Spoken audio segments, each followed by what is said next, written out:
Hello, good morning, नमस्कार। आप सभी का स्वागत है मेरे चैनल पर। आज का टॉपिक दिख रहा होगा, ये सेकंड वर्ल्ड वॉर के ऊपर टॉपिक है।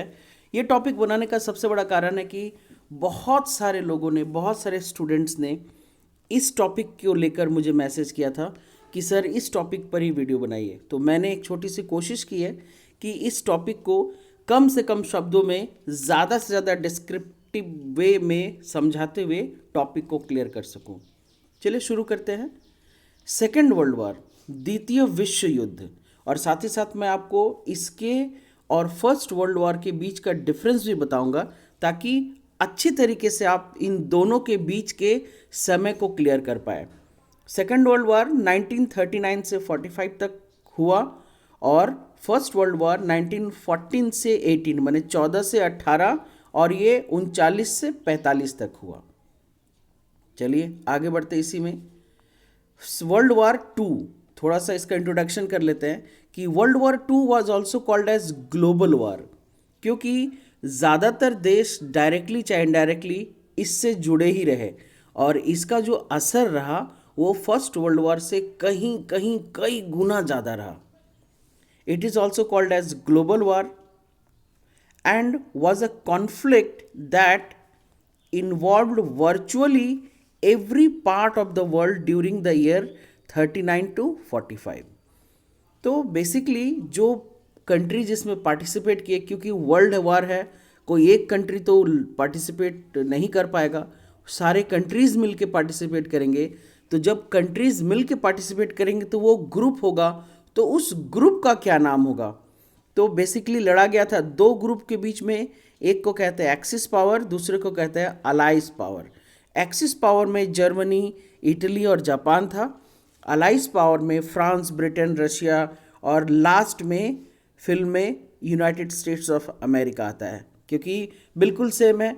फर्स्ट वर्ल्ड वॉर में भी अमेरिका लास्ट में आता है और युद्ध को बदल देता है, युद्ध के परिणाम को बदल देता है। तो इस कंडीशन में भी अमेरिका लास्ट में आएगा और पूरा का पूरा सिचुएशन को चेंज कर देगा।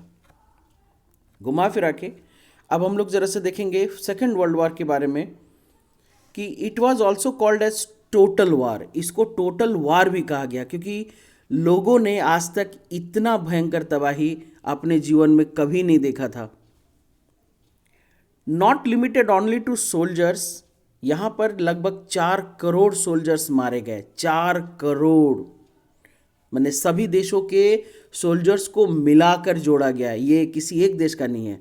सभी देश के सोल्जर्स लोग पार्टिसिपेट किए थे, उनकी संख्या थी 4 करोड़ और साथ ही साथ 6 करोड़ सिविलियन मारे गए थे।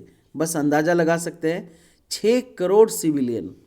तो यहाँ पर क्या है कि भाई सिविलियन इतना ज़्यादा क्यों मरे, इस क्वेश्चन का जवाब हम लोग को लास्ट में मिलेगा। नहीं, अभी भी मिल जाएगा, लास्ट में भी मिलेगा और अभी भी मिल जाएगा कि इस वॉर को फर्स्ट टाइम इस वॉर को साइंस के बेस पर लड़ा गया था।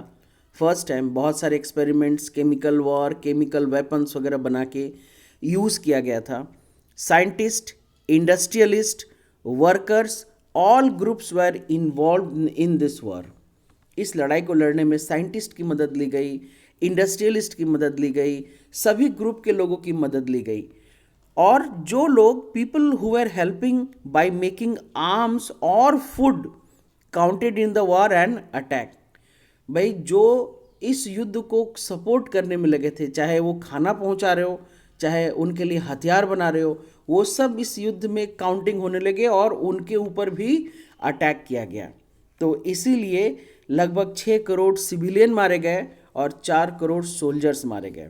वैसे ये जो आंकड़ा है, ये आंकड़ा कम ही होगा, इससे ज़्यादा ही लोग मारे गए होंगे, क्योंकि इसकी गिनती तो हो ही नहीं सकती।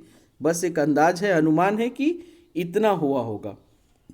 और first time attack by bombing by fighter planes, इस युद्ध में फर्स्ट टाइम फाइटर प्लेन का यूज़ किया गया।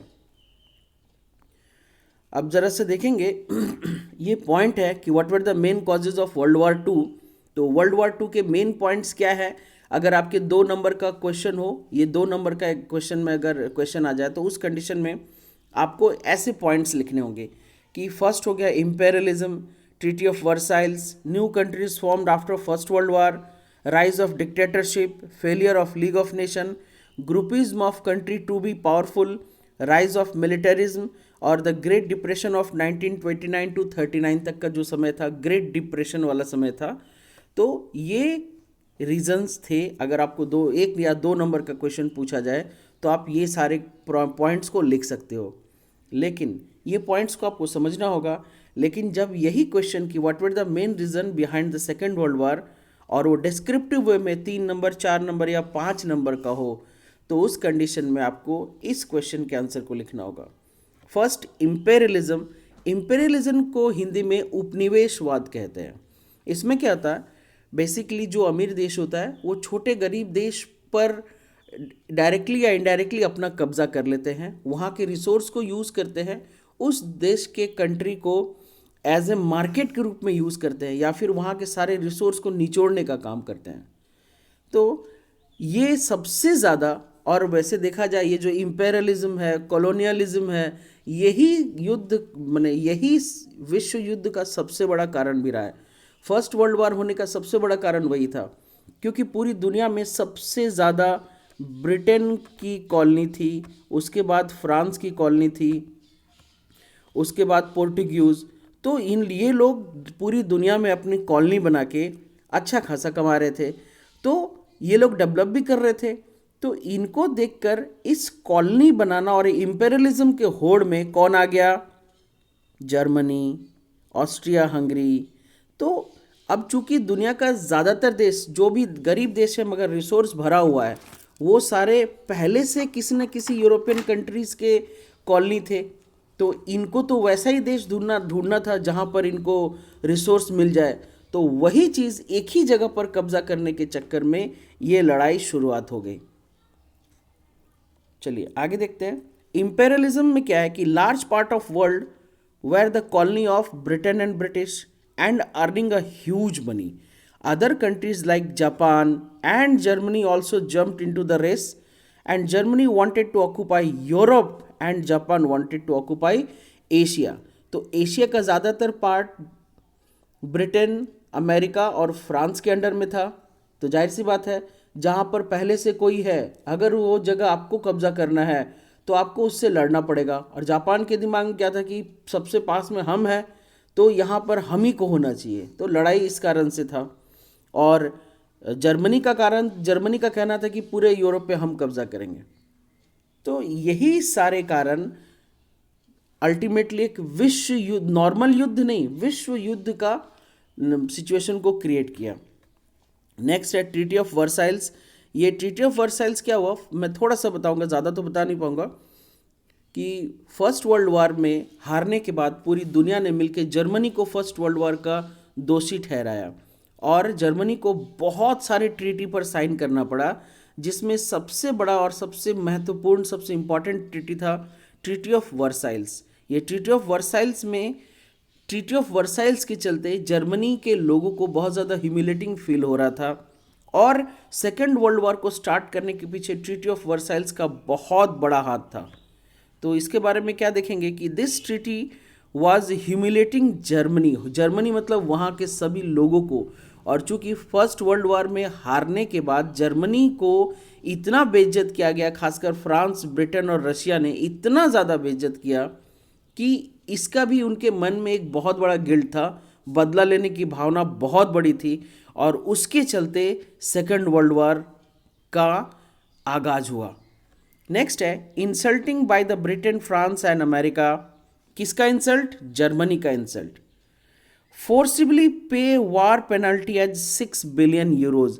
ये ट्रीटी ऑफ वर्साइल्स में ये साइन किया गया था कि ये जो लड़ाई किया गया इतने सारे देशों को, फर्स्ट वर्ल्ड वार की बात है, फर्स्ट वर्ल्ड वार में जितना नुकसान हुआ उसका भरपाई करने के लिए आपको 6 बिलियन यूरो पे करना होगा।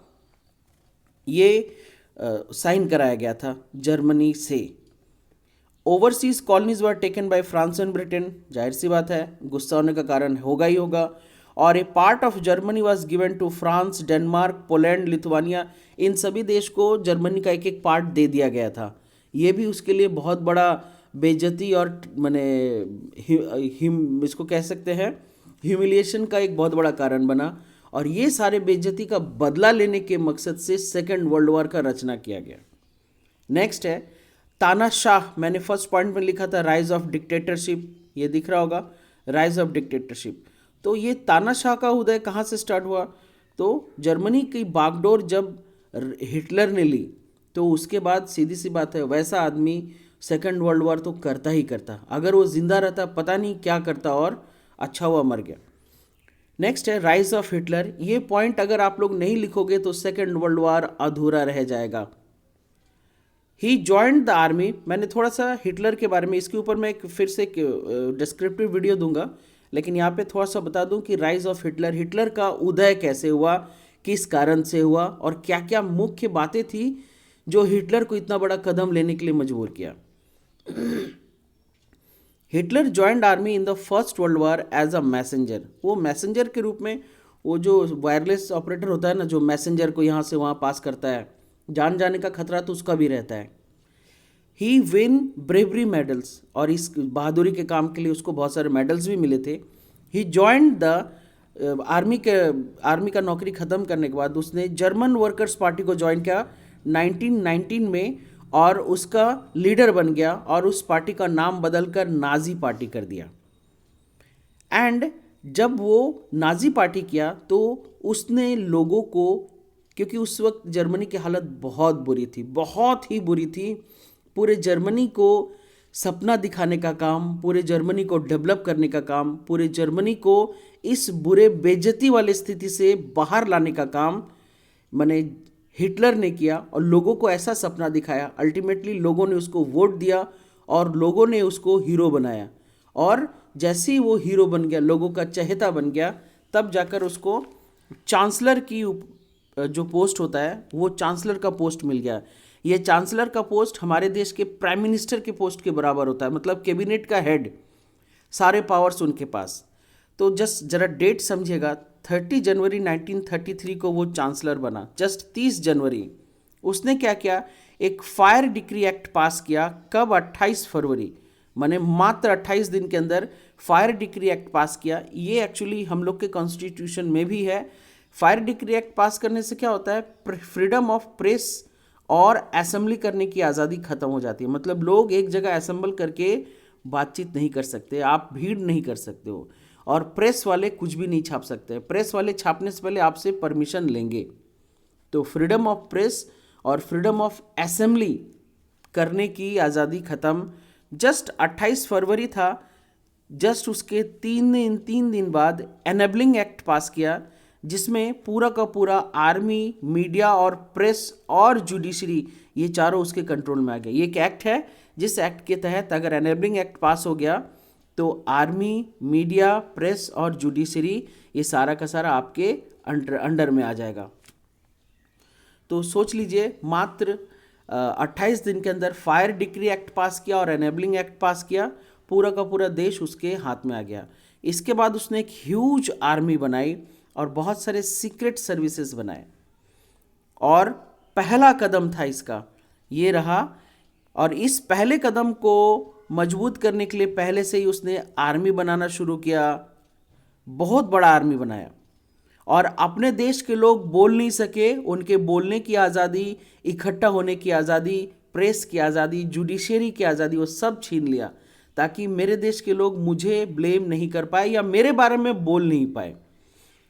सबसे पहले उसने क्या किया, इसने अपने देश को पूरे तरीके से अपने कंट्रोल में कर लेने के बाद, चूंकि स्वस्तिक का चिन्ह नाजी पार्टी का चिन्ह था, पूरी तरीके से जब अपने देश को अपने कंट्रोल में कर लिया, उसने सबसे पहले लीग ऑफ नेशन से अपना नाम बाहर निकाला। He pull his name from the league of nations 1933 को ही। इसके बाद रेनलैंड को पूरी तरीके से रीऑक्युपाई किया। उसके बाद ऑस्ट्रिया से मिल गया, ऑस्ट्रिया को अपने में मिला लिया, और इटली को भी मिलाया, क्योंकि फर्स्ट वर्ल्ड वॉर में इटली को कोई खास फायदा हुआ ही नहीं था। इसलिए फर्स्ट वर्ल्ड वॉर के बाद इटली पूरे अपने आप हिटलर के साथ जुड़ गया। इसके पीछे तो बेसिक कारण क्या था कि इटली में भी एक तानाशाह था, उसका नाम था मुसोलिनी। वो भी, उसका भी कुछ मतलब विचारधारा हिटलर के जैसा ही था। अंत में उसको फांसी दे दिया गया, लेकिन जब तक जिंदा रहा मारकाट ही किया। ये था rise of Hitler. I hope आप लोग को ये टॉपिक बस छोटे छोटे सिंपल लाइंस में क्लियर हो गए होंगे। अगर फिर भी डाउट रहे तो आप लोग मुझे मैसेज या कमेंट बॉक्स में ज़रूर अपना कमेंट लिख सकते हैं। अब हम लोग देखेंगे, ये तो मेन कारण हो गया। अब देखेंगे कि लड़ाई की शुरुआत कहाँ से हुई। फर्स्ट वर्ल्ड वॉर में लड़ाई की शुरुआत हुई थी कि ऑस्ट्रिया के जो प्रिंस थे आर्क ड्यूक फर्डिनेंड, उसको सर्बिया का एक आदमी ने मार दिया था।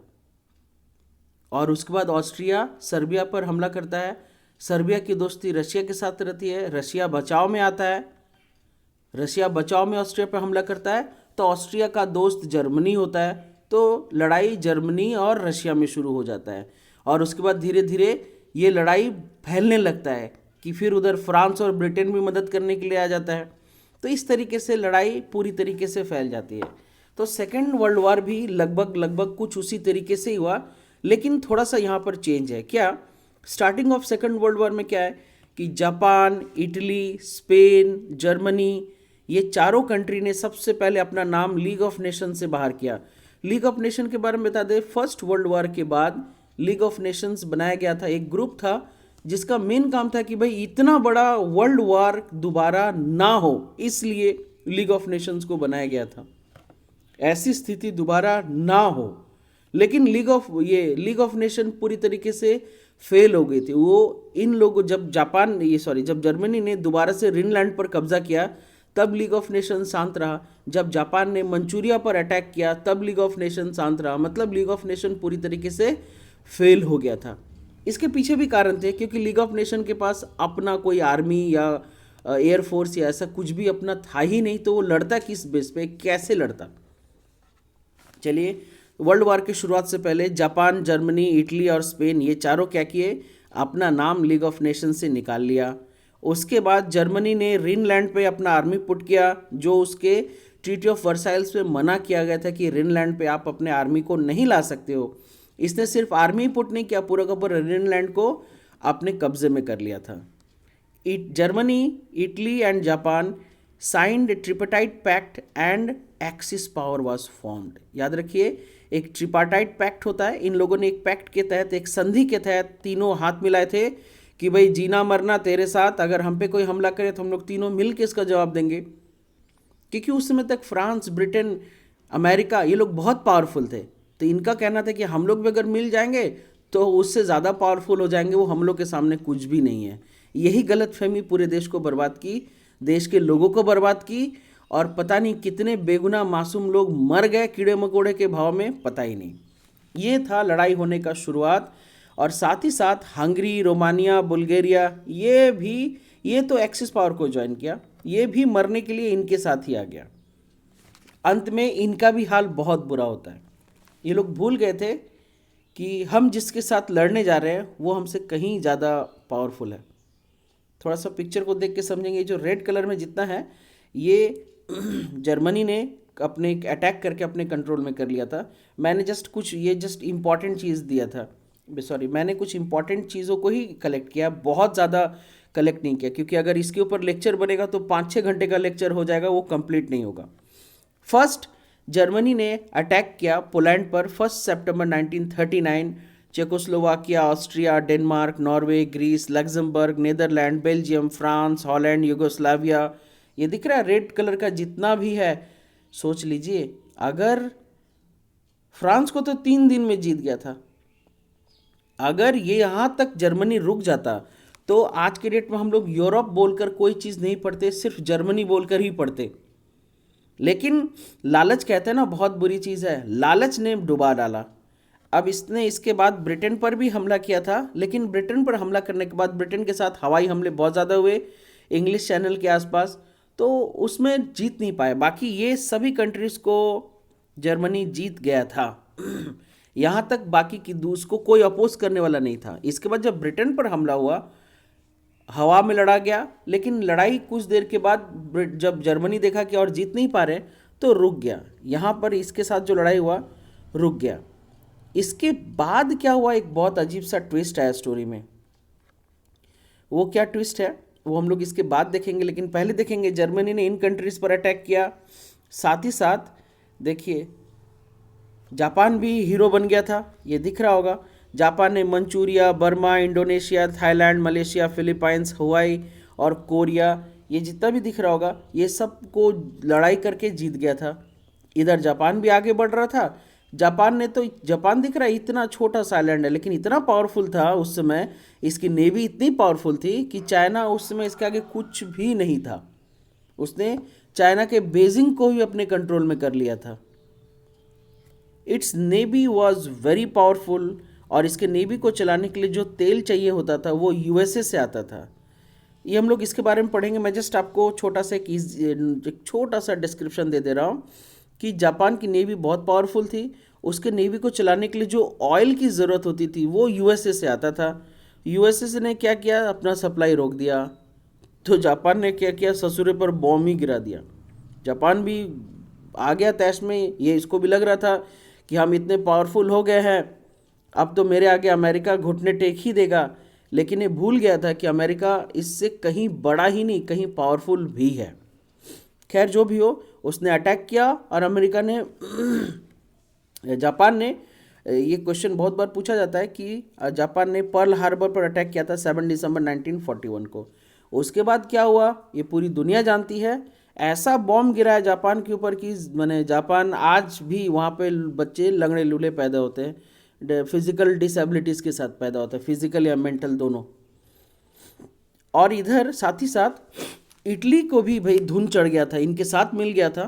तो इटली ने इथोपिया, इजिप्ट, ग्रीस, अल्बानिया, ये दिख रहा होगा मैप में, इथोपिया, ग्रीस, अल्बानिया, ये सब जगह पर इटली ने, ये रहा इटली, एक अजीब सा टेढ़ा मेढ़ा देश है।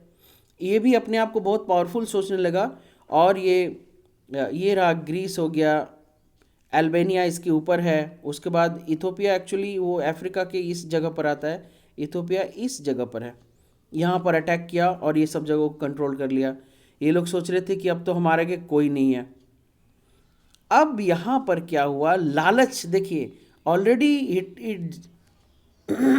हिटलर के पास बहुत ज़्यादा जगह हो गया था, लेकिन लालच बुरी बला है।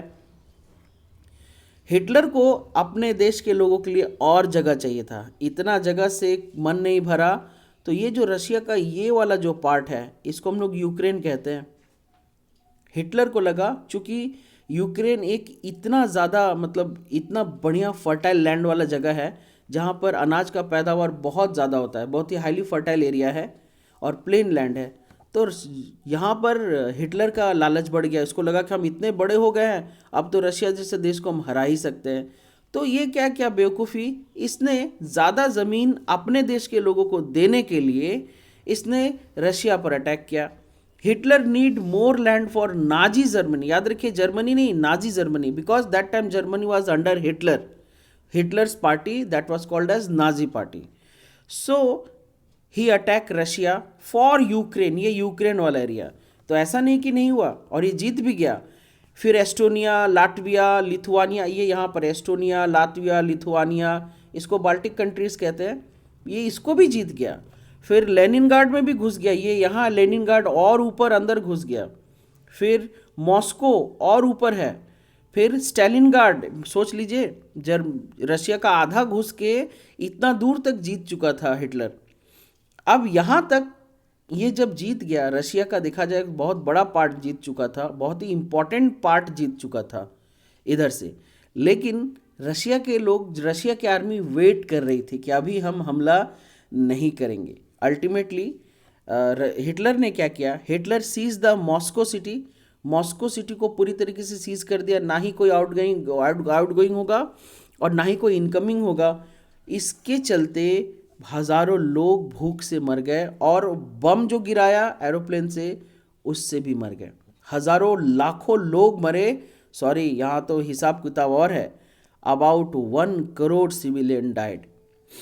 एक्चुअली सेकेंड वर्ल्ड वॉर में क्या होता था ना, ऊपर से एरोप्लेन जाता था, एरोप्लेन ऊपर से जाके बॉम्ब गिराता था, और उसके पीछे पीछे टैंक आती थी, उसके पीछे पीछे टैंक आती थी। इससे क्या होता था, एक दिन में लगभग 300, 400, 500 किलोमीटर तक का एरिया ये लोग एक दिन में जीत जाते थे। पहले क्या होता था, ज़मीन में खड्डा खोद कर ट्रेंच फायरिंग होता था। जब उधर कोई नहीं बढ़ा तो ये गड्ढा को फिर आगे बढ़ाए, तो एक दिन में 30 से 40 किलोमीटर ही जीत पाते थे। लेकिन सेकंड वर्ल्ड वॉर में क्या हुआ कि भाई पहले प्लेन चला गया और बम गिराया, पीछे से ट्रक में और टैंक के साथ आर्मी आती थी। तो ये लड़ाई के तरीके में फ़र्क था और ये तरीका अपनाने से एक ही दिन में 400-500 किलोमीटर आराम से लोग कवर कर लेते थे। इसलिए सेकेंड वर्ल्ड वॉर बहुत तेज़ी से फैला था। इस ये जो हिटलर ने पूरे मॉस्को सिटी को जो सीज कर दिया था, इस सीज करने के चक्कर में लगभग 1 करोड़ सिविलियन लोग मारे गए थे और लगभग 8 लाख सोल्जर्स मारे गए थे रशिया के।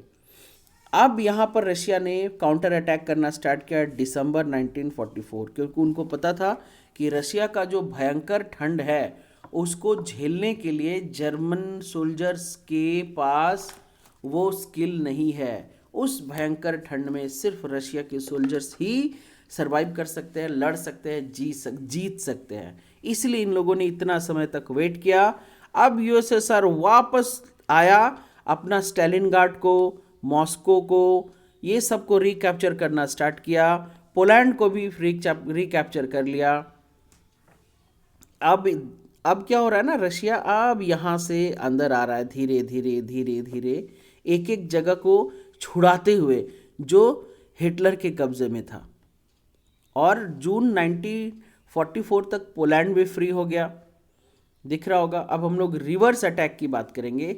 ये मैप से आपको दिख रहा होगा, बड़ी मुश्किल लगा ये मैप को ढूंढने में, इतना क्लियर वाला मैप।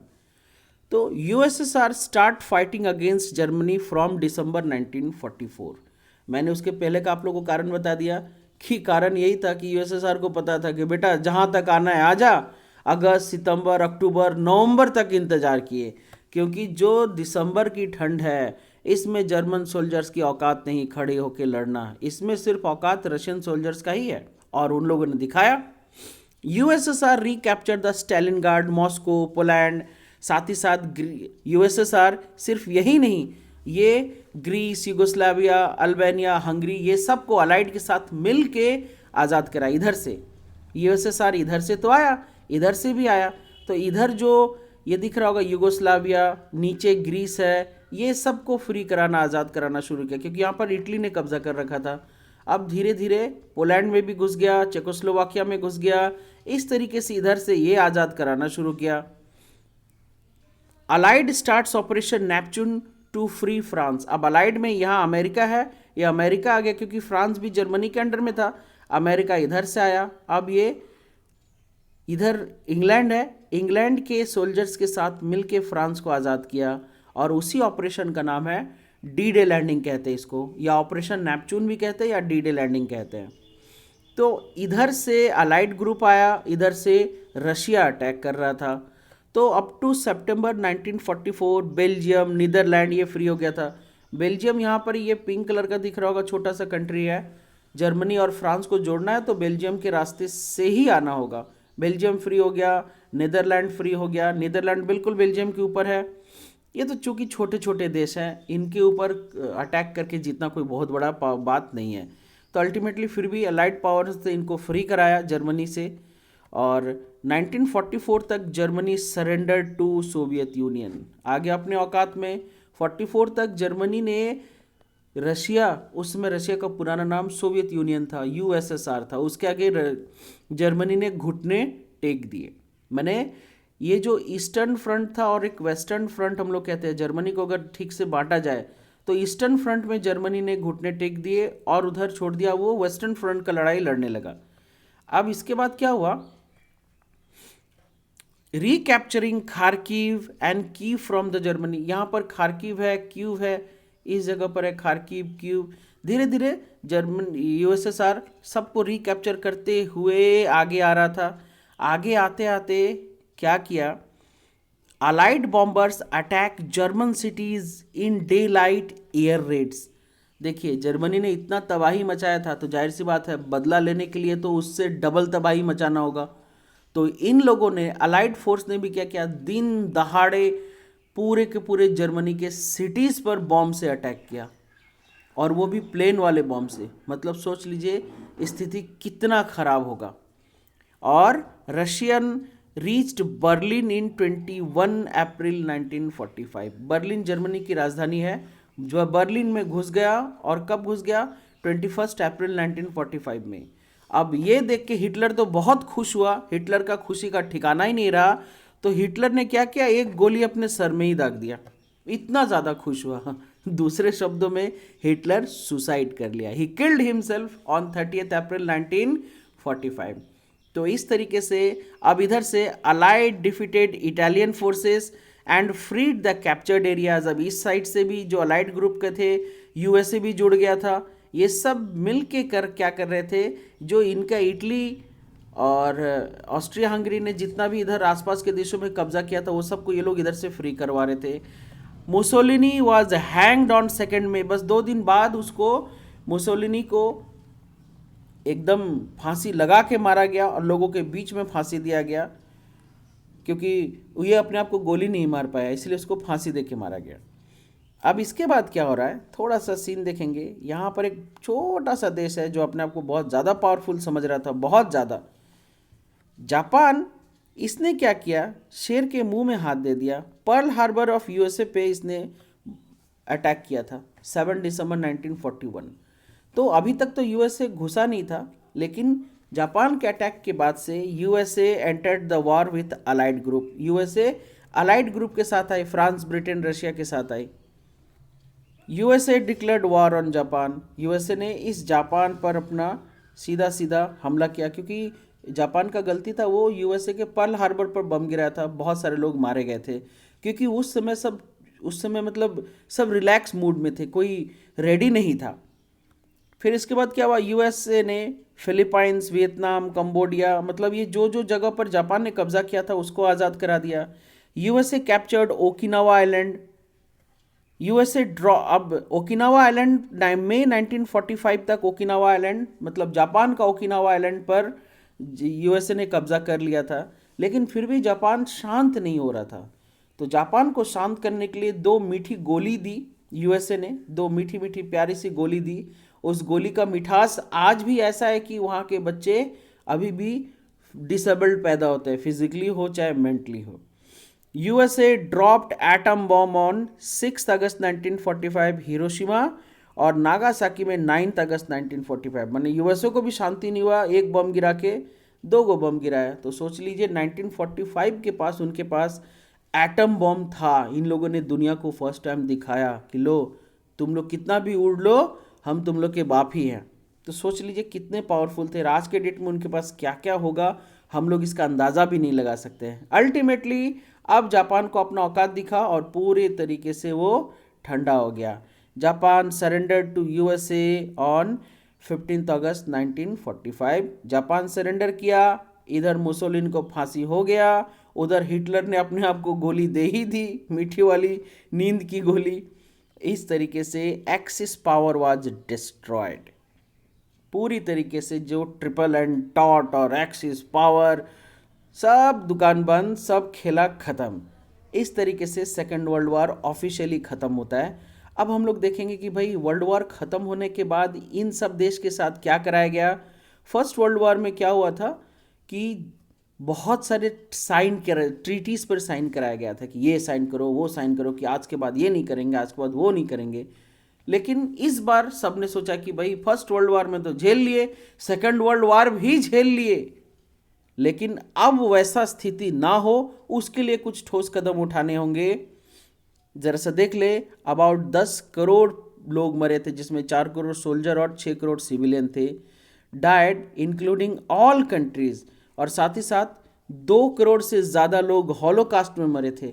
ये हिटलर कॉन्सेंट्रेशन कैंप चलाता था, जहाँ पर वो जिसको अपना दुश्मन समझता था, जिसमें सबसे ज़्यादा यहूदी लोग, जिनको ज्यूज़ कहते हैं, ज्यूज़ के पता नहीं क्या वो समझता था कि ज्यूज़ को इतना हे दृष्टि से देखता था कि बस जहाँ मिले बस उठा के लाओ। मैंने शुरू में बताया था कि उसने सीक्रेट सर्विसेज शुरू किया था।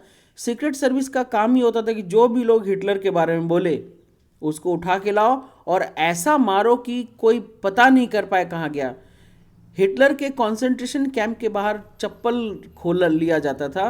वो चप्पल बिल्कुल मानिएगा तो एक पहाड़ का, एकदम स्टैंडर्ड 10 की किताब में उसका एक फ़ोटो भी दिया हुआ है, वो चप्पल एक पहाड़ का रूप लिया हुआ है। तो सोचिए कितने लाखों नहीं, हम लोग के पास जो आंकड़ा है वो तो सिर्फ 2 करोड़ का है, लेकिन मैं गारंटी ले सकता हूँ ये 2 करोड़ से ज़्यादा ही लोग मारे होंगे। और 10 करोड़ से ज़्यादा लोग मरेंगे। ये तो बस एक अंदाज़ा लगाया हुआ है, क्योंकि इससे ज़्यादा ही होगा, हम लोग इतना ज़्यादा अंदाज़ा नहीं लगा सकते। तो हिटलर ने भी लगभग 2 करोड़ से ज़्यादा लोग को मारे, ज्यूज़ को मारे, जिप्सीज को मारे, साथ ही साथ पोलैंड के लोगों को मारे, इवन जर्मनी के उन लोगों को भी मार दिया जो बूढ़े हो गए थे, जो फिजिकली डिसेबल्ड हो गए थे फर्स्ट वर्ल्ड वॉर के बाद से। जर्मनी ने अपने देश के लोगों को तो बख्शा ही नहीं, तो बाहर के लोगों को बख्शने का तो सवाल ही नहीं उठता है। तो इस तरीके से अल्टीमेटली जब आप इस तरीके से हरकत करोगे तो आपका परिणाम भी वैसा ही होगा कि आपको खुद को गोली मारना ही पड़ेगा। चलिए इसके बाद देखते हैं इम्पैक्ट ऑफ वर्ल्ड वॉर 2 में क्या हुआ। जो मेन चीज़ है, Germany was divided into allied group. भाई जर्मनी को अलाइड ने बांट लिया पूरी तरीके से, भैया इस दुष्ट को अगर छोड़ेंगे तो कमबख्त फिर से कोई दूसरा हिटलर पैदा हो जाएगा। यूएसएसआर ने, यूएसए ने, फ्रांस और ब्रिटेन ने आपस में बिस्किट की तरह बांट लिया।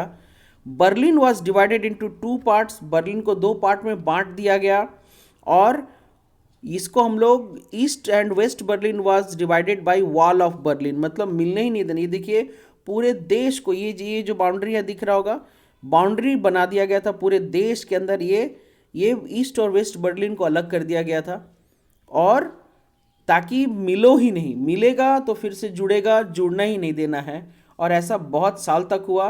अल्टीमेटली 1990 के आसपास फिर इस बर्लिन का दीवार को तोड़ा गया। उसके बाद बहुत सारे चेंजेस आए, मगर जो करंट हुआ था कि एक दीवार बना दिया गया था पूरे देश में, कि ईस्ट और वेस्ट बर्लिन को अलग कर दिया गया था, और ऊपर से ये चारों कंट्री ने जर्मनी को पूरी तरीके से अपने कंट्रोल में कर लिया था।